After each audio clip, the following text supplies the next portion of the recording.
Let's talk about what really makes a romantic relationship last. We're so often told it's about the big things, the grand gestures, the fancy vacations. But what if the real secret isn't in those huge moments at all? What if it's actually hidden in the small, everyday, almost unnoticeable interactions you have with your partner? You know that feeling, right? You're physically together, maybe on the same couch, but emotionally, you're worlds apart. It's this quiet, sinking feeling. And it almost never starts with some big, dramatic fight. It starts small. It starts when you say something casual, and you just get silence back. That's where the distance begins to grow. Okay, this idea right here completely flips the script on what we think romance is supposed to look like. Those supposedly boring conversations, the random thoughts, the how was your day check-ins, that's not just filler. That is the good stuff. It's the very foundation of a deep, strong, lasting connection. So, to really understand these moments, we need a name for them. The researchers behind the work we're looking at today have a fantastic term. They call these little interactions bids. And you can think of them as the basic currency in your relationship's emotional bank account. So what exactly is a bid? Well, it's pretty simple. It's any time one of you tries to connect with the other. It doesn't have to be some deep, soul-searching conversation. Most of the time, it's actually way, way smaller than that. It's just a little reach out. And just look at how simple these examples are. When your partner says, "Wow, look at that sunset," they're not just commenting on the weather. It's a bid. It's an invitation to share that moment with you. A quick text about a news story, that's a bid to share a thought. These little things are happening all day long, and honestly, they're so easy to miss.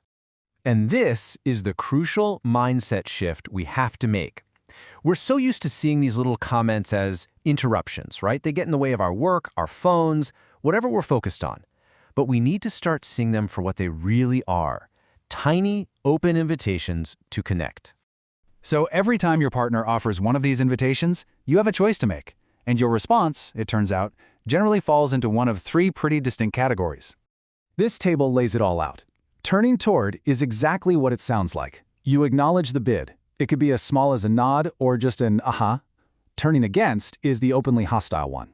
But the one I really want you to notice is the one in the middle, turning away. This is the most common mistake we make, and it's usually not mean-spirited. It's just being distracted. It's staying on your phone or saying, "I'm busy." You're not trying to be hurtful, but the result is a missed connection. And man, do those missed connections add up over time. Okay, theory is one thing, but let's see how this plays out in a real, everyday, kind of stressful moment. This is where you can really see the power of a tiny shift in how you respond. Okay, so picture this. It's morning, you're rushing, you're probably already late for work, and right then, your partner turns to you and makes a bid for connection. They tell you about a bad dream that's clearly still bothering them. This is one of those classic moments, right? Now look at the two options here. Turning away sounds like this: "I don't have time for this today." It just shuts them down. It says your problem is an inconvenience to me. But the turning toward response, it does something amazing. It acknowledges the reality. I have to get to the office, but it also validates their need. It says, you matter even when I'm busy. And that's really the heart of it all. You're not just responding to words about a dream. You're sending a much deeper, much more powerful message. You're saying, "I see you. What's going on inside your head is important to me." I absolutely love this metaphor. Every single time you turn toward your partner's bid, you're putting a little bit of water into this reservoir of goodwill, so that when the big storms of life hit, and they will hit, a job loss, a family crisis, you have this deep reserve of connection and trust to draw from. If that reservoir is empty, the relationship is just so much more fragile. Okay, so this makes sense. But how do we actually do it? How do we get better at this?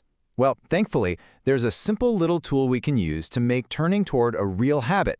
It's called the ARE framework. ARE stands for accessibility, responsiveness, and engagement. But really, it's just a way of asking three core questions. Accessibility is, are you emotionally available to me, or is there a wall up?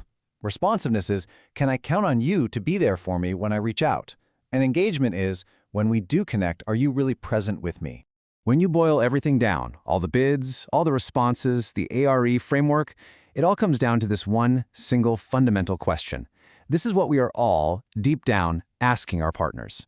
Are you there for me? It's the bedrock of feeling safe and secure in a relationship. And every single time you choose to turn toward even the smallest bid, you're answering that question with a loud, clear yes. With every little aha or shared glance, you're building a safe haven together, a place where you both feel seen, heard, and secure. So let's bring it all home.